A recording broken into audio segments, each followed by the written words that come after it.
Oke. Assalamualaikum warahmatullahi wabarakatuh. Selamat malam teman-teman. Saya Diah Ayu Kusmawadani akan menjelaskan terkait materi webinar untuk kali ini, yaitu pengembangan perusahaan melalui akuisisi lintas negara. Next, Mas.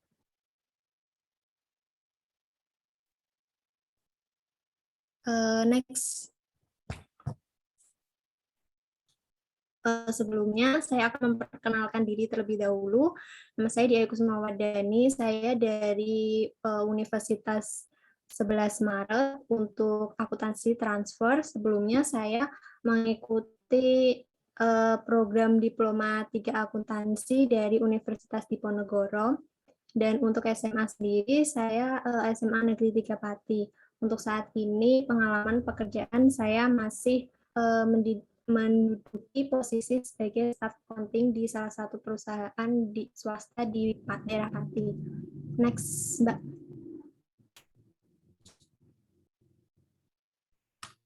Oke, untuk sesi selanjutnya saya akan memperkenalkan apa sih akuisisi itu, mengapa sih akuisisi lintas negara itu sangat penting. Jadi akuisisi sendiri ini merupakan suatu cara dalam melakukan ekspansi perusahaan, yakni ekspansi perusahaan dengan cara eksternal, dengan mengembangkan perusahaan yang melibatkan organisasi di luar perusahaan tersebut. Nah, pengambil alihan perusahaan itu mengambil alih kepentingan pengontrol terhadap suatu perusahaan yang dilakukan biasanya dengan mengambil alih mayoritas saham atau mengambil alih sebagian besar aset-aset perusahaan. Akibat dari perkembangan globalisasi ekonomi serta keuntungan yang didapat dari dilakukannya akuisisi yang dapat dilakukan dengan memperluas pasar, maka muncullah akuisisi yang bersifat lintas negara.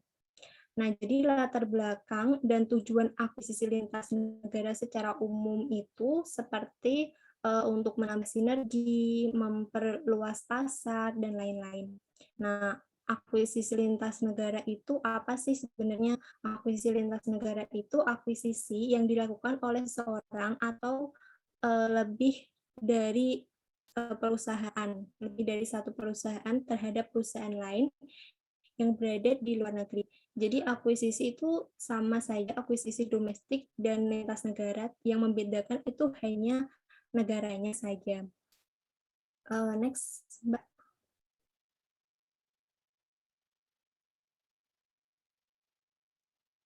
Nah, selanjutnya pokok bahasan yang pertama itu tentang akuisisi. Tadi sudah dijelaskan akuisisi itu apa. Nah, alasan perusahaan, next, Mbak. Nah, alasan perusahaan memperluas bisnis internasional dalam materi itu ada 3. Yang pertama itu teori keunggulan komparatif. Jika dapat keunggulan komparatif ini diartikan jika dapat memproduksi barang dan jasa dengan biaya peluang yang lebih rendah daripada perusahaan lain atau negara. Selain itu, kedua perusahaan atau negara itu juga bisa mendapatkan keuntungan. Selain itu, kedua negara juga bisa mendapatkan keuntungan jika setiap perusahaan atau negara itu mengkhususkan dirinya dalam produksi, baik memiliki keunggulan komparatif dan bertransaksi atau berdagang barang dan jasa secara bebas. Yang kedua itu ada teori pasar tidak sempurna. Nah, teori pasar tidak sempurna itu berpendapat bahwa negara-negara yang berbeda itu berkaitan dengan sumber daya yang tersedia untuk produksi barang dan jasa, bahwa sumber daya tidak ditransfer secara bebas di seluruh negara. Nah, hal ini itu berarti bahwa ada biaya dan pembatasan dalam hal mentransfer faktor-faktor produksi. Nah, jika faktor-faktor bergerak dan tidak terbatas, tidak akan ada keuntungan biaya komparatif dan tidak ada alasan untuk bisnis internasional. Akan tetapi, pasar yang tidak sempurna dalam suatu perusahaan memiliki inisiatif untuk mencari kesempatan ke luar negeri. yang ketiga itu ada teori siklus produk. Nah, untuk teori siklus produk ini, sementara kemauan perusahaan awalnya itu kan menciptakan produk dan layanan untuk memenuhi permintaan di negara asalnya.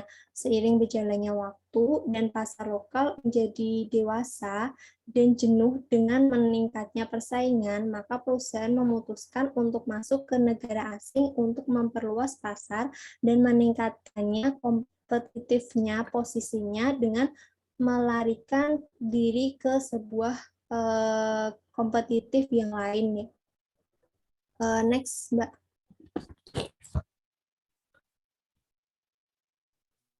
Nah, di sini ada gambaran apa sih akuisisi itu? Akuisisi itu merupakan pengambil alihan kepemilikan atau pengendalian atas saham atau aset suatu perusahaan oleh perusahaan lain. Dan dalam peristiwa ini, baik perusahaan pengambil alihan atau yang diambil alih tetap eksis sebagai badan hukum yang terpisah. Jadi ini ada gambarannya sebelum akuisisi, dimisalkan perusahaan A sama perusahaan B. Nah, pemegang sahamnya untuk perusahaan A itu ada Edi, Elsie, dan Erna. Untuk pemegang saham perusahaan B itu ada Rosa, Rosi, dan Romi. Nah, setelah perusahaan A mengakuisisi perusahaan B, maka untuk pemegang kendali perusahaan B yaitu si pemegang saham perusahaan A gitu. Next, Mbak. Nah, ini ada contoh perusahaan-perusahaan yang melakukan akuisisi. Itu ada Facebook mengakuisisi WhatsApp, gitu ada XL mengakuisisi Axis, ada Microsoft mengakuisisi LinkedIn, ada juga Tokopedia yang mengakuisisi BitStory. Next, Mbak. Nah, di sini ada motif kenapa sih ada akuisisi tersebut, motifnya apa aja sih? Nah, ini ada 4 motif dalam melakukan perusahaan melakukan akuisisi itu ada 4 motif. Yang pertama itu ada motif ekonomi, ada motif sinergi, ada juga motif diversifikasi, dan juga motif non-ekonomi. Nah, untuk motif ekonominya ini, esensi tujuan perusahaan itu dalam perspektif manajemen keuangan, yaitu seberapa besar sih perusahaan mampu menciptakan nilai bagi perusahaan dan bagi pemegang saham. Nah, akuisisi ini memiliki motif ekonomi yang tujuan jangka panjangnya itu untuk mencapai peningkatan nilai tersebut. Nah, oleh karena itu, seluruh aktivitas dan pengambilan keputusan harus diarahkan untuk mencapai tujuan nilai tersebut. Nah, perusahaan juga harus melakukan implementasi program melalui langkah-langkah konkret, misalnya melalui efisiensi produk, terus peningkatan penjualan, terus ada pemberdayaan, dan peningkatan produksi sumber daya manusianya. Nah, di samping itu juga motif ekonomi akuisisi itu juga bisa meliputi untuk mengurangi biaya dan risiko kegagalan memasuki pasar, itu juga terkait motif ekonomi.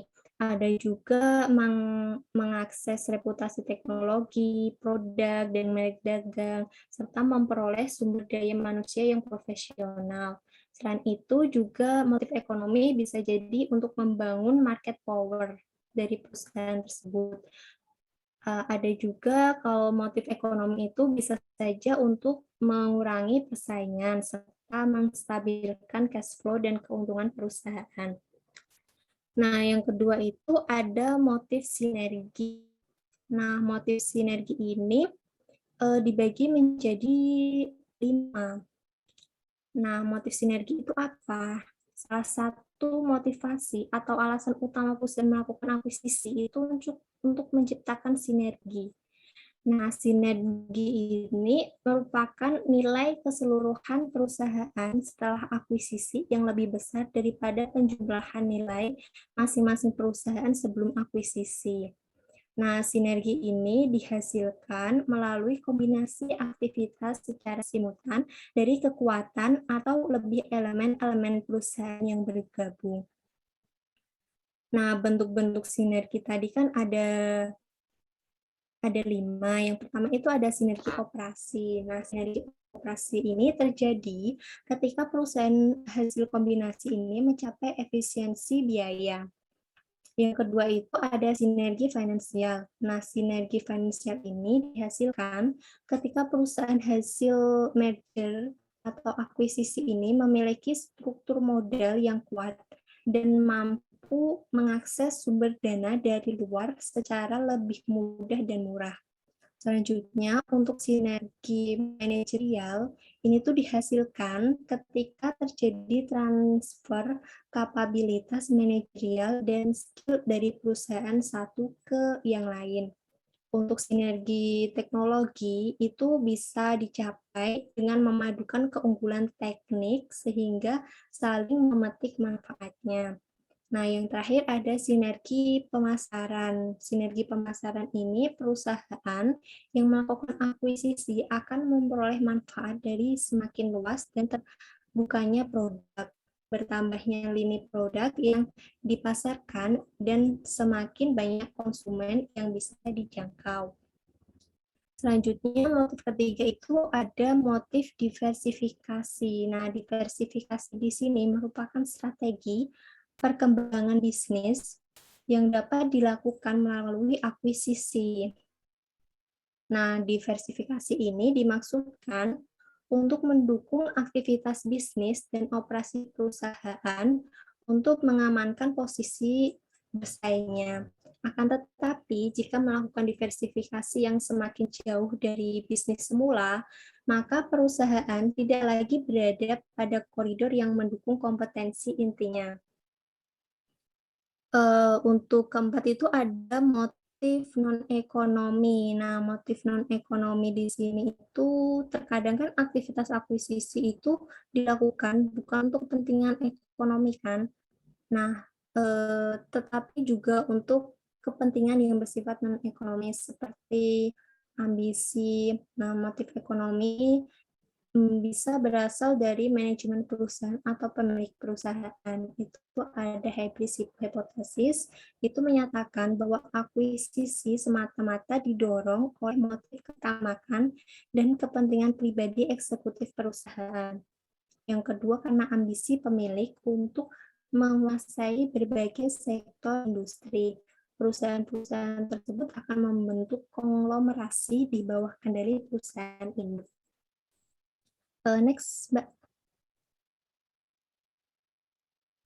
Di sini ada bentuk-bentuk akuisisi itu berdasarkan kombinasi bisnisnya ada 2, yaitu akuisisi finansial dan akuisisi strategis. Untuk berdasarkan aspek pemasarannya itu ada 3, yaitu bentuk integral horizontal, bentuk integral vertikal, dan diversifikasi. Untuk aplikasi penjabarannya itu ada asset acquisition dan stock acquisition. Untuk penjelasannya, akuisisi finansial itu apa? Jadi, suatu tindakan akuisisi itu terhadap satu atau beberapa perusahaan tertentu yang dilakukan dengan tujuan untuk mencapai keuntungan finansial. Nah, kecenderungan ini merupakan usaha membeli perusahaan target dengan harga semurah mungkin untuk dijual kembali dengan harga jual yang lebih tinggi. Namun demikian, apabila transaksi tersebut dilakukan antar perusahaan yang berada dalam satu grup bisnis atau kepemilikan yang sama, harga yang dibeli dapat menjadi lebih mahal ataupun lebih murah. Itu tergantung pada kepentingan dan keuntungan yang akan diperoleh pemilik mayoritas bersangkutan. Nah, motif utama akuisisi ini itu sebenarnya untuk menggeruk keuntungan finansial yang sebesar-besarnya. Selanjutnya, untuk akuisisi strategis, itu dilakukan dengan tujuan untuk menciptakan sinergi dengan didasarkan pada pertimbangan-pertimbangan jangka panjang. Sinergi ini itu tidak hanya berupa sinergi finansial, tetapi juga mencakup sinergi produksi, sinergi distribusi, sinergi pengembangan teknologi, dan juga gabungan dari sinergi-sinergi tersebut. Selanjutnya untuk kaitan dengan aspek pemasaran itu kan ada 3. Yang pertama itu ada akuisisi dalam bentuk integral horizontal. Nah, dalam bentuk integral horizontal ini ditunjukkan untuk mengakuisisi pesaing langsung. Nah, pesaing yang dimaksud ini itu dapat berupa pesaing yang memiliki produk dan jasa yang sama, ataupun pesaing yang memiliki daerah pemasaran yang sama. Tindakan akuisisi ini biasanya bertujuan untuk memperluas pasar. Selanjutnya ada akuisisi dalam bentuk integral vertikal.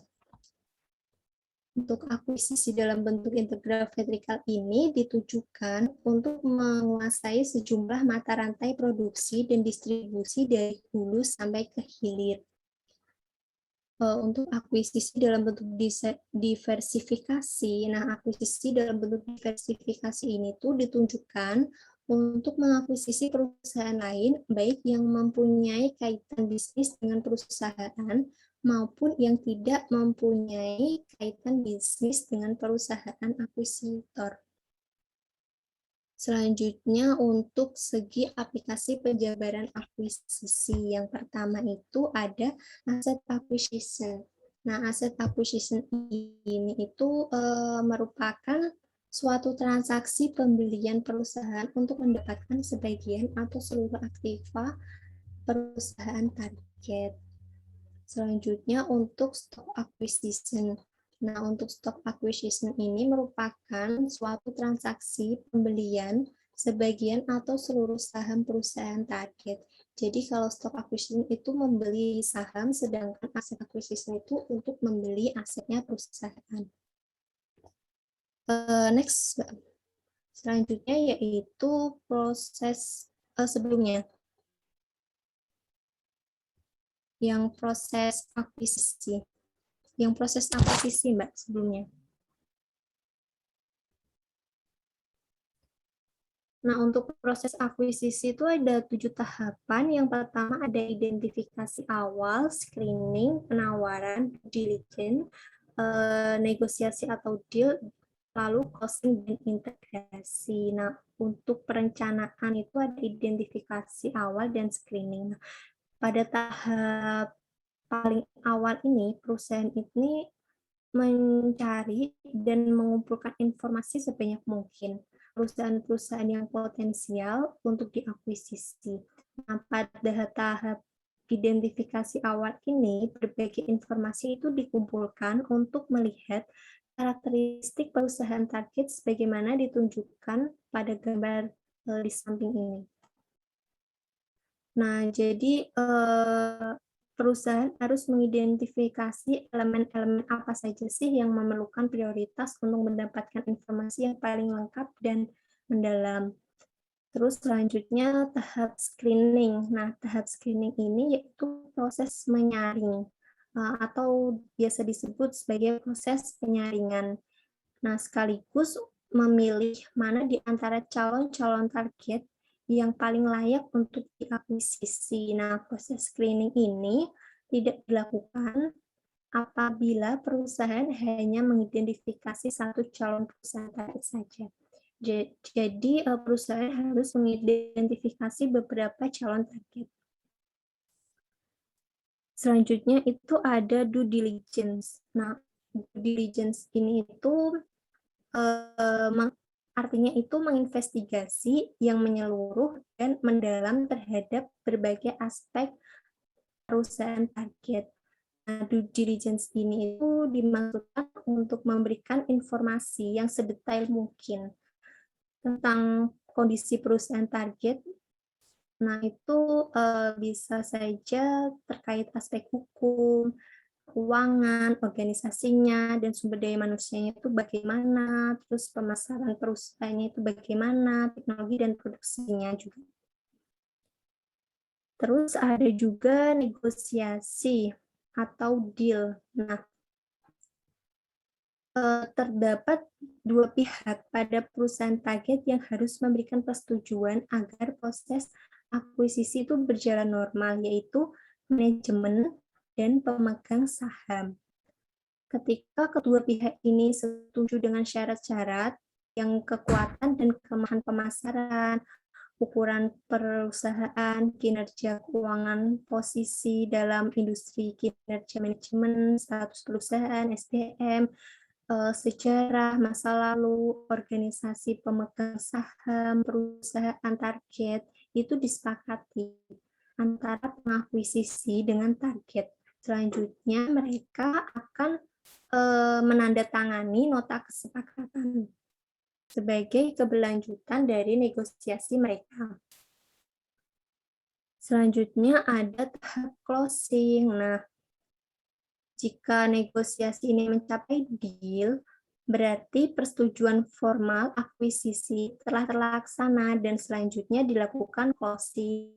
Nah, closing ini merupakan penutup transaksi akuisisi. Pada kasus akuisisi, closing ini tuh berarti berakhirnya diserahkannya pembayaran oleh pengakuisisi kepada pemegang saham perusahaan yang diakuisisi. Selanjutnya setelah closing, maka ada tahap integrasi. Nah, integrasi ini berarti tahap dimulainya kehidupan baru setelah perusahaan melakukan penggabungan bisnisnya sebagai satu kesatuan entitas ekonomi. Nah, perusahaan hasil akuisisi mulai melakukan perencanaan strategis yang telah disusun sebelumnya. Next, Mbak.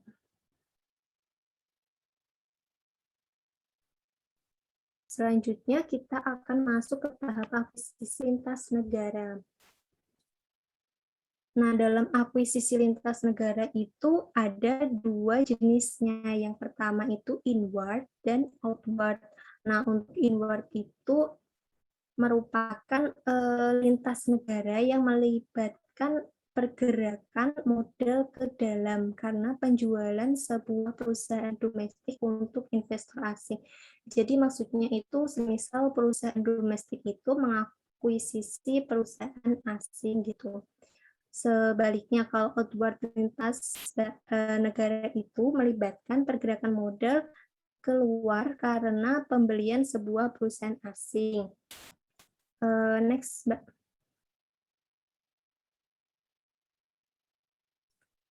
Selanjutnya ada alasan kenapa sih akuisisi lintas negara itu dilakukan.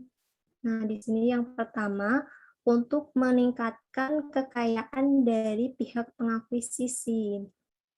Nah, tindakan pengambil alihan lintas negara ini dilakukan dengan tujuan untuk menambah kekayaan dari pihak pengakuisisi, di mana dengan dilakukannya pengambil alihan yang bersifat lintas negara tersebut akan memberikan tambahan keuntungan kepada pihak pengakuisisi. Yang kedua itu sebagai suatu bentuk ekspansi perusahaan.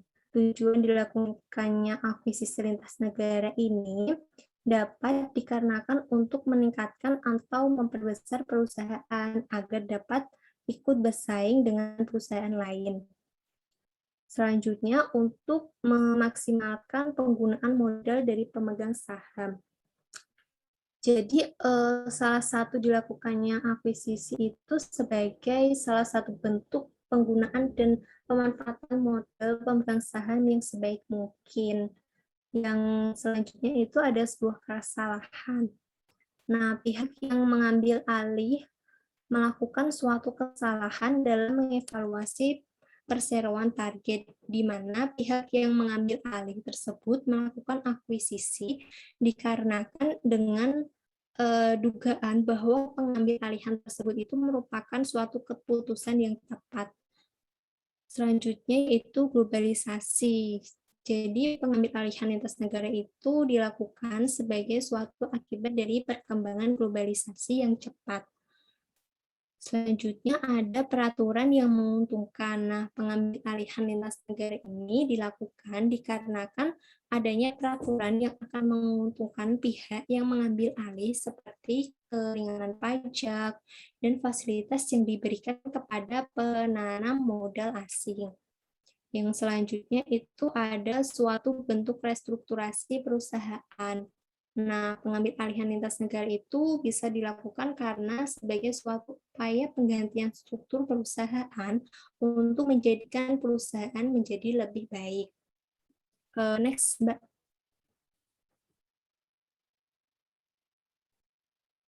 Selanjutnya, apa saja sih unsur-unsur dari akuisisi lintas negara ini?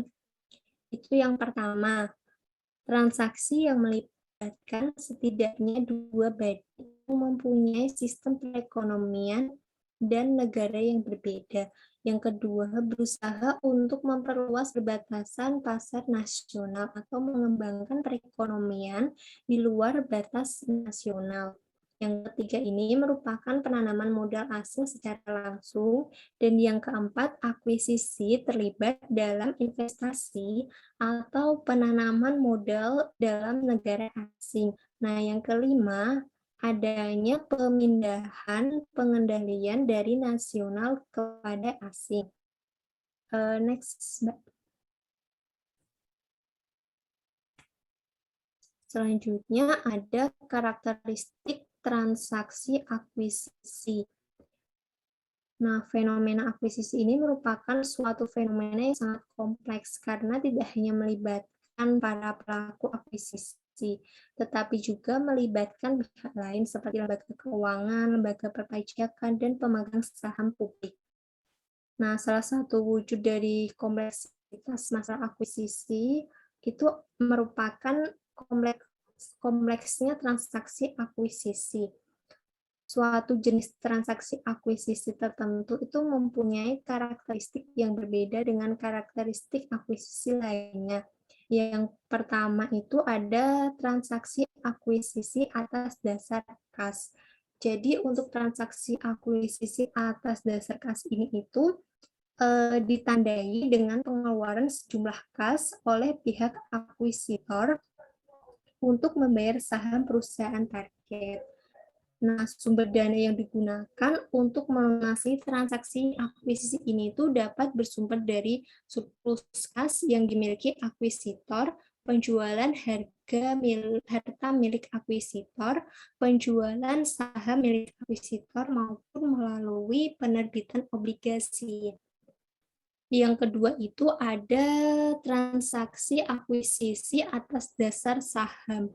Nah, kalau yang tadi itu atas dasar kas yang di pengeluarnya itu sejumlah kas, kalau ini itu ditandai dengan penyerahan sebagian saham milik akuisitor sebagai saham perusahaan target yang dibelinya.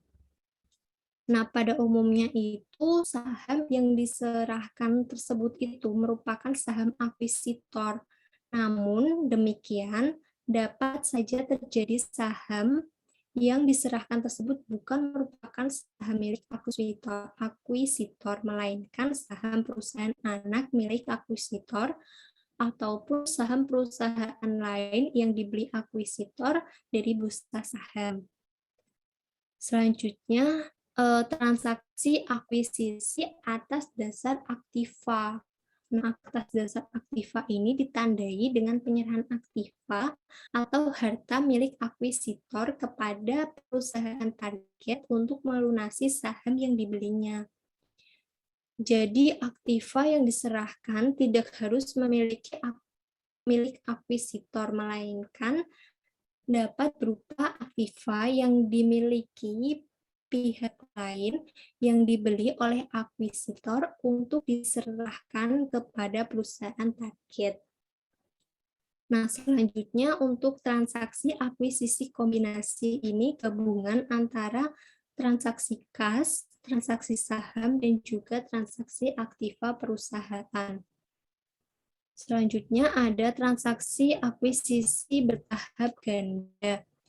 Nah, dalam transaksi akuisisi bertahap ganda ini, penyelesaian transaksi akuisisinya itu secara bertahap dalam periode yang relatif panjang. Nah, pada tahap awal, pihak akuisitor hanya menyalurkan sebagian dana kepada perusahaan target. Nah, setelah itu, sesuai dengan perjanjian yang telah disepakati oleh kedua belah pihak, apabila perusahaan target itu berhasil meningkatkan kinerja usahanya maka pihak akuisitor berhak membeli dan menambah sejumlah dana lagi. Nah, penyetoran tambahan dana segera ini terus berlangsung hingga mencapai jumlah optimal saham yang dibeli sesuai dengan kesepakatan yang telah dibuat sebelumnya. Selanjutnya itu ada yang namanya transaksi akuisisi dengan cara leverage buyout. Nah, cara ini tuh merupakan cara menciptakan keuntungan melalui pengambil alihan seluruh sahamnya. Perusahaan target yang dilunasi dengan surplus cash flow ataupun dengan cara mengumpulkan dana dari hasil penjualan aktiva yang seringkali bersumber dari perusahaan target. Next, Mbak.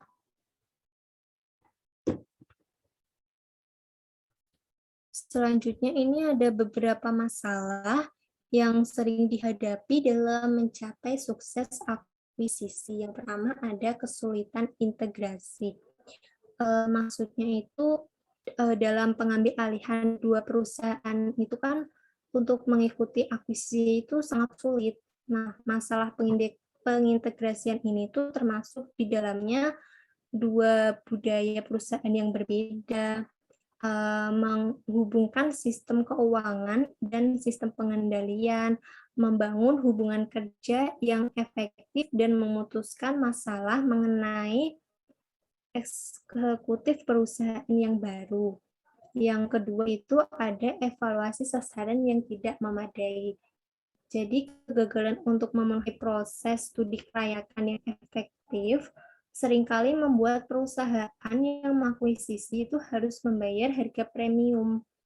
Kadang-kadang sangat berlebih untuk perusahaan sasaran. Nah, premium yang dibayarkan tanpa studi kelayakan yang efektif ini menunjukkan bahwa jumlah premium pembelian tidak menjamin keberhasilan akuisisi.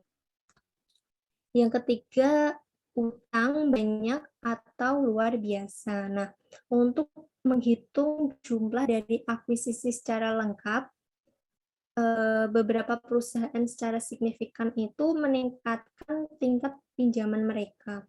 Nah, sebagian membuat kemungkinan sebagai inovasi dalam bidang keuangan yang disebut sebagai Jungbon.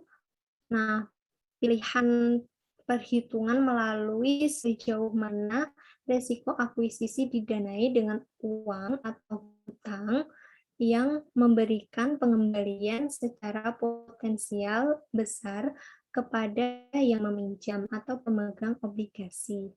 Selanjutnya itu ada ketidakmampuan untuk mencapai sinergi. Nah, perusahaan itu dalam mengembangkan keunggulan bersaing melalui strategi akuisisi hanya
mohon maaf tadi terputus.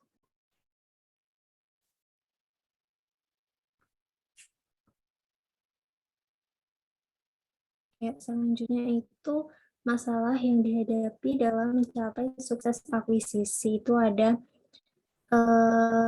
terlalu banyak diversifikasi. Nah, secara umum perusahaan ini menggunakan strategi diversifikasi yang berhubungan selain menggunakan diversifikasi yang tidak berhubungan. Nah, perusahaan dapat mengalami over diversifikasi, tingkatan di mana hal ini terjadi pada berbagai perusahaan bisa beragam. Alasan dari banyaknya variasi yaitu tiap perusahaan mempunyai kemampuan yang berbeda yang digunakan untuk mengelola diversifikasi secara sukses. Selanjutnya ada manajer fokus pada akuisisi. Jadi manajer itu hanya fokus pada akuisisi dalam menilai hasil yang dicapai melalui penggunaan strategi akuisisi dibandingkan dengan hasil yang dicapai melalui strategi lain yang efektif. Selanjutnya terlalu besar. Nah, kebanyakan akuisisi ini menciptakan perusahaan yang besar. Dalam teori, peningkatan ukuran dan membantu perusahaan mendapatkan skala ekonomi dalam berbagai fungsi organisasi. Next, Mbak.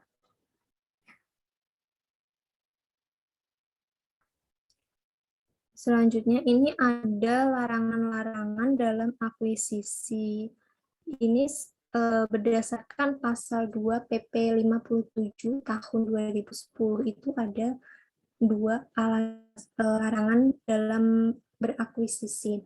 Yang pertama itu pelaku usaha itu dilarang melakukan penggabungan badan usaha, peleburan badan usaha, atau pengambil alihan saham perusahaan lain yang dapat mengakibatkan terjadinya praktek monopoli atau persaingan usaha tidak sehat. Nah, yang kedua itu praktek monopoli atau persaingan usaha yang tidak sehat ini terjadi jika badan usaha hasil penggabungan, peleburan, maupun pelaku usaha yang melakukan mengambil alihan saham perusahaan lain diduga melakukan yang pertama ada perjanjian yang dilarang seperti praktek oligopoli, penetapan harga, pembagian wilayah, pemboikotan, ada praktek oligopsoni, nah kayak gitu. Terus yang kedua itu ada kegiatan yang dilarang, itu seperti penguasaan pasar dan persekongkolan gitu. Nah, yang ketiga itu ada penyalahgunaan opsi dominan.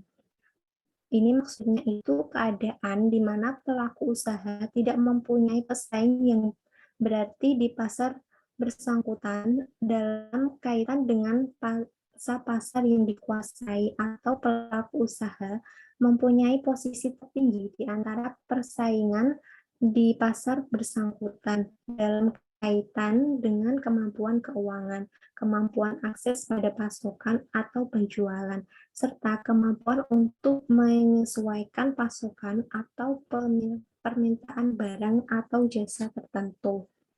Next, Mbak.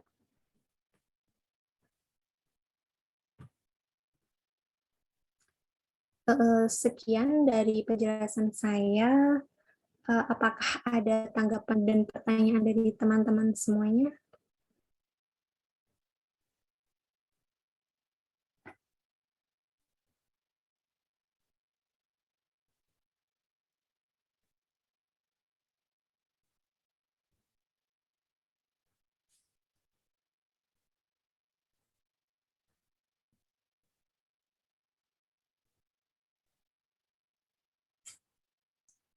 Ya Mbak Dia, saya Ahmad Sudi Fuadi, izin bertanya apakah diperbolehkan?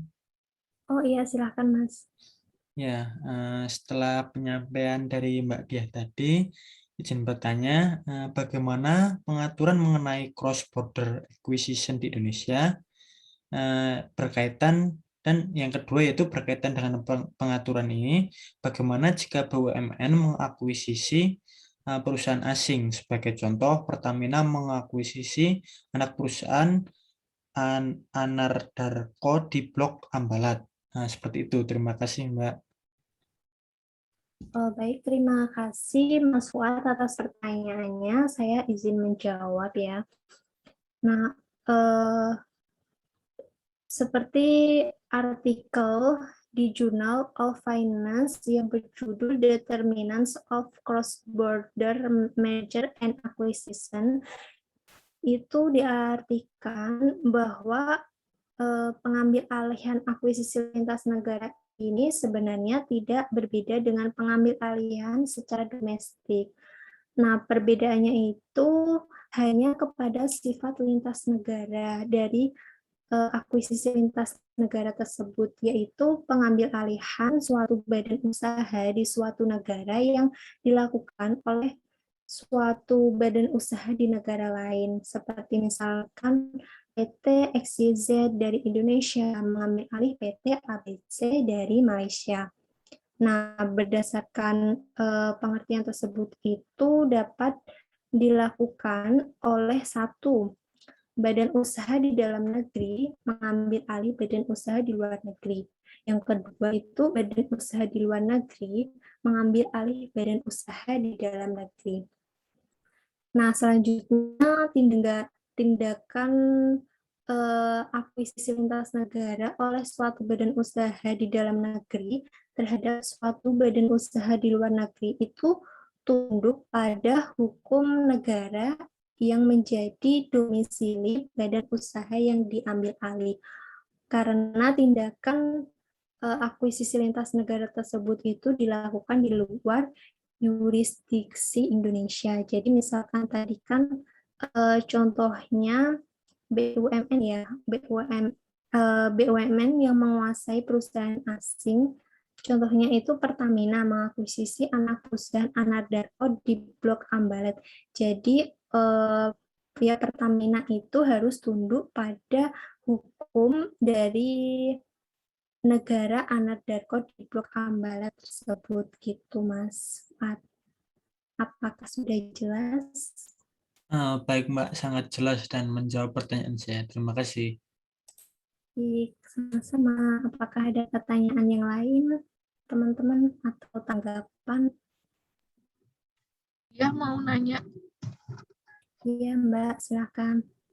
bisa dijelaskan apa aja manfaat yang diperoleh dari akuisisi lintas negara? Terima kasih.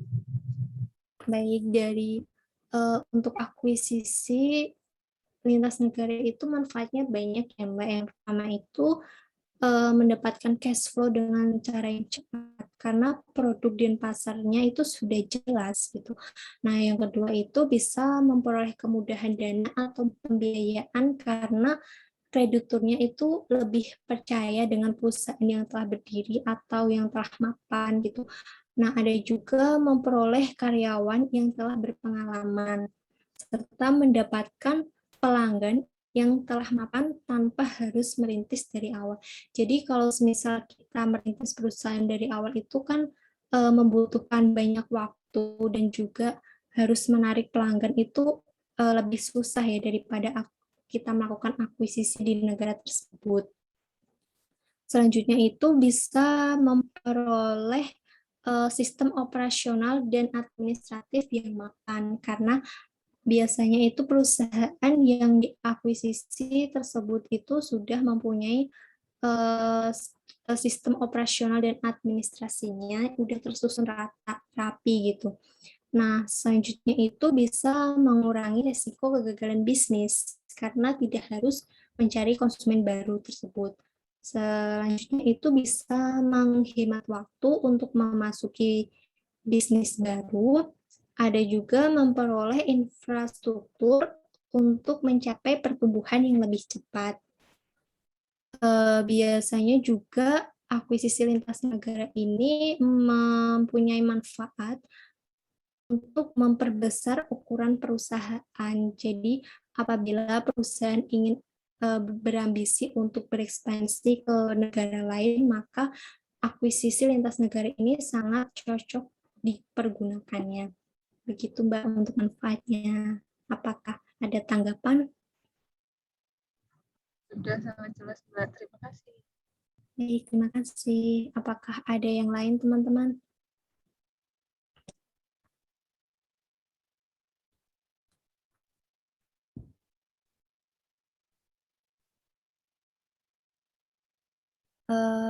Apabila sudah tidak ada pertanyaan lagi nih teman-teman.